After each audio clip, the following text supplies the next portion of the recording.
기회도 준비된 자에게 오는 거잖아요. 티칭 대학에서 티칭을 하면서 리서치 성과를 내기가 좀 힘들어요. 뭔가 잡다한 일을 많이 하게 돼요. 죽어라 리서치를 해야 하는 게 맞는 것 같아요. 가만히 있다가 나 옮겨봐야지 했을 때는 그때는 기회가 없을 수도 있어요. SPSS가 눈에 막 가득 연구실에서 돌아가셨어요. 희열이 있고 존재감을 확인하고 인류 발전에 기여를 하는 추억적이지.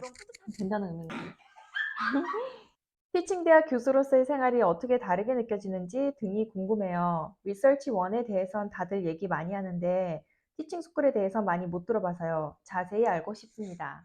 안녕하세요. 저는 미네소타 주립대 중에서 티칭 대학에서 가르치고 있어요.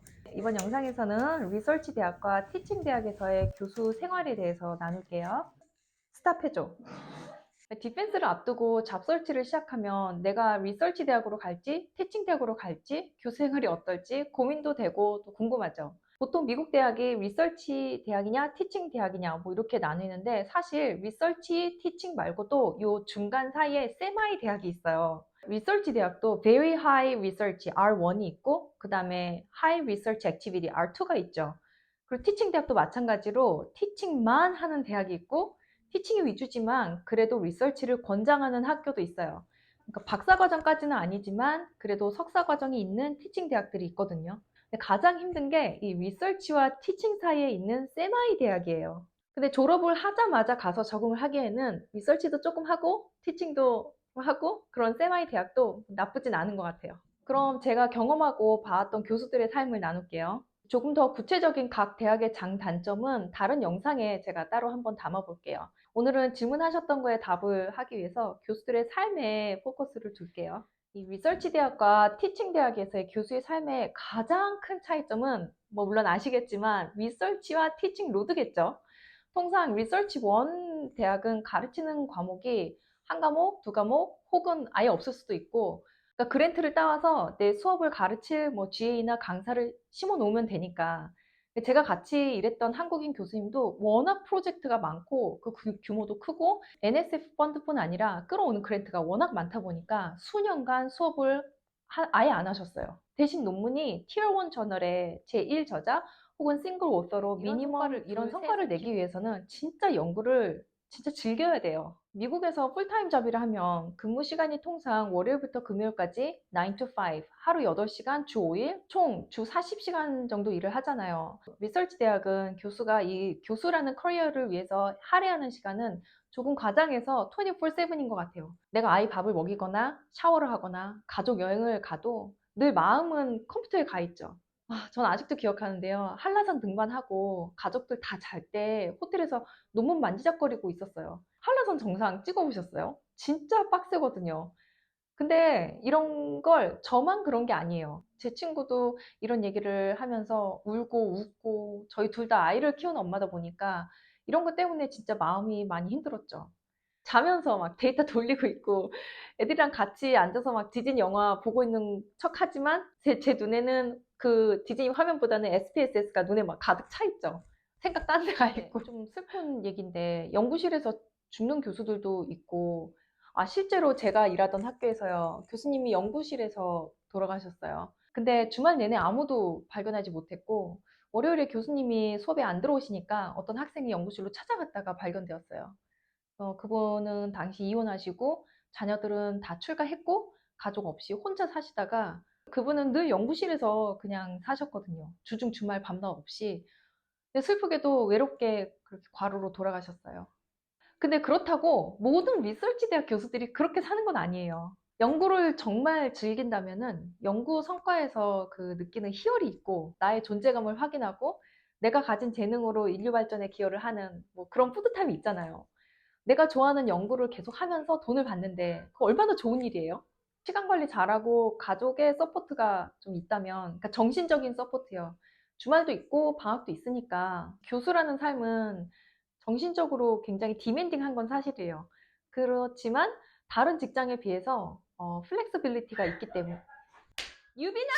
사실 저희 지도 교수님의 취미는 집에서 직접 맥주를 만드는 거였어요.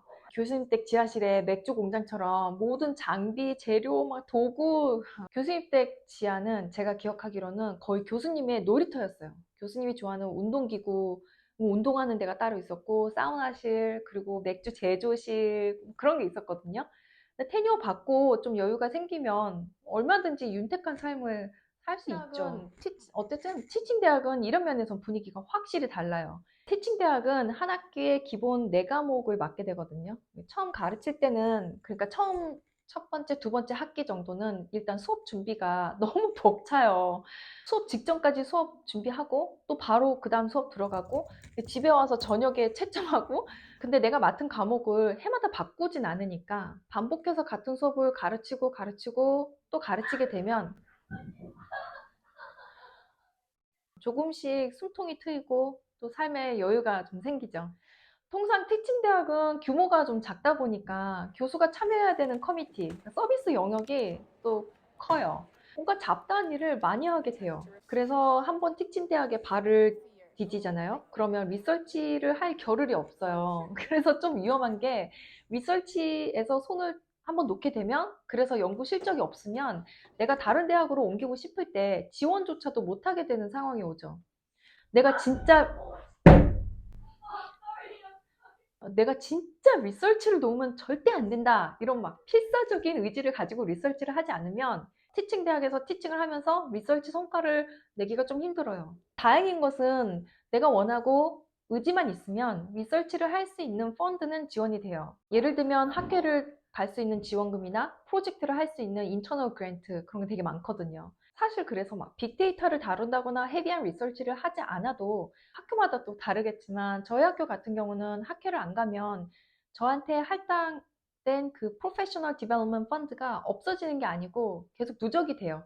좀 대도시나 비싼 학회를 갈 때 한 번에 쓰는 교수들도 있죠. 제가 전에 일하던 학교에서는 어느 학회에 가냐에 따라서 펀드가 좀 달랐어요. 그리고 페이퍼 발표냐, 포스터 발표냐에 따라서도 달랐고, 특히 이제 교육대는 ARA라는 학회가 좀 크니까 ARA 학회를 갈 때 500불을 더 추가로 준다든지 그런 게 있었어요. 지금 있는 학교에서는요, 테뉴어 심사 때 페이퍼 발표가 아니고 포스터 발표도 연구 액티비티로 쳐주거든요. 이 부분도 학교마다 좀 다르겠지만, 굳이 리서치 저널이 아니고 로컬 신문에 기고한 거나 방송 인터뷰 한 것도 테뉴어 심사 때 적더라고요. 그것도 하나의 리서치 액티비티 혹은 커뮤니티 서비스로 들어가니까 테뉴어 심사 때 뭐 이런 것도 다 쳐주나, 되게 좋더라고요.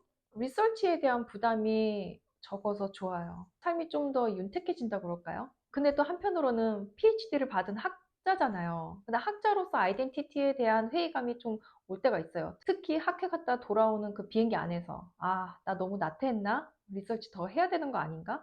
같이 졸업했던 친구들은 계속 성장하는 것 같은데 나는 도태되는 것 같네. 저처럼 아예 작정을 하고 티칭 쪽으로 방향을 바꾼 게 아니라면은, 그런 회의감이 올 때쯤에 언제든지 또 한번 갈아탈 수 있도록 끊임없이 연구를 계속 하는 게 답인 것 같아요. 기회도 준비된 자에게 오는 거잖아요. 가만히 있다가 나 옮겨봐야지 했을 때는, 그때는 기회가 없을 수도 있어요. 그래서 사람은 어떻게 될지 모르는 거기 때문에 늘 준비를 하고 있어야 하는 거죠. 혹시 저희 브이로그를 보시거나 제가 티칭 대학에 와서 리서치에 대한 부담이 줄어서 삶에 더 윤택해졌다, 이런 말을 할 때 막 흔들려서 티칭 대학에 마음을 두시는 분도 있을지도 몰라요. 그러나 테뉴어 받기 전이라면은 죽어라 리서치를 해야 하는 게 맞는 것 같아요. 그래야 내가 옮기고 싶을 때 선택권이 넓어지는 거죠. 리서치 대학도 갈 수 있고 티칭 대학도 갈 수 있고 세마이로도 갈 수 있다면은 골라서 가면 되니까. 그래서 내가 갈 수 있는 가능성을 좀 더 넓히려면은 다시 한번 리서치는 포기하면 안 되는 것 같아요. 티칭 대학 문화는 리서치 대학에 비해 조금 캐주얼해요. 이런 건 미팅이나 교수들 대화에서 확실히 다르다는 게 보이는데, 가을 학기 개강하면 여름방학 때 뭐 하고 어떻게들 지냈는지 막 물어보고 안부 나누잖아요. 리서치 대학은 내 여름방학 완전 프로덕티브 했잖아. 내가 지난 학기부터 그 해오던 작업 있잖아. 가문의 교육에 대해서 책을 썼는데 이번 학기에 나올 거야. 나도 리비전 한 거 억셉트 됐다고 오늘 아침에 이메일 받았어요. 근데 티칭 대학은 방학 때 어디에 여행 갔다 왔는지, 이번 가르디닝에 뭐 토마토 수확이 어땠는지, 이 동네 새로운 레스토랑 오픈했는데 거기 가봤어? 나 거기 가봤는데 음식이 어떻더라? 손주들 봐주느라 바빴다. 여름방학 내내 레이크에서 지냈어. 좀 이따 보트 집어넣으러 다시 가야 돼. 뭐 이런 얘기 하거든요. 학과 단체 메일이요.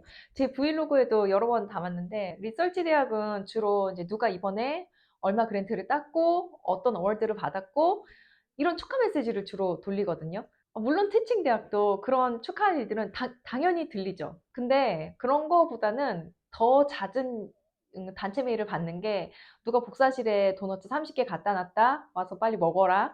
아니면 호박이랑 토마토 딴 거 갖다 놨다. 뭐 유기농이니까 와서 갖고 가라. 더 웃긴 거는 그 다음날에 그 호박을 갖고 간 교수가 호박빵을 만들어 놨다. 뭐 그런 단체 메일이 진짜 일주일에 한 번 혹은 두 번씩 이렇게 와요. 처음에는 이런 이메일이 너무 황당했어요. 바빠 죽겠는데 이메일 하나 올 때마다 저는 신경이 막 팅팅 이렇게 사실 저는 영어가 모국어가 아니니까 이메일을 하나 읽고 답을 하는데도 굉장히 신경이 쓰이거든요. 다시 읽고 대답할 때도 영어니까 한 번 더 읽어보고 틀린 거 없나? 그래도 오타가 진짜 많은 편인데 이메일이 하나 올 때마다 막 해야 할 일이 막 하나 더 느는 거니까 집중해서 뭐 하고 있는데 이메일이 띵띵 이렇게 오면은 이제 좀 지내면서 적응을 하니까 되게 따뜻하구나, 여유 있구나.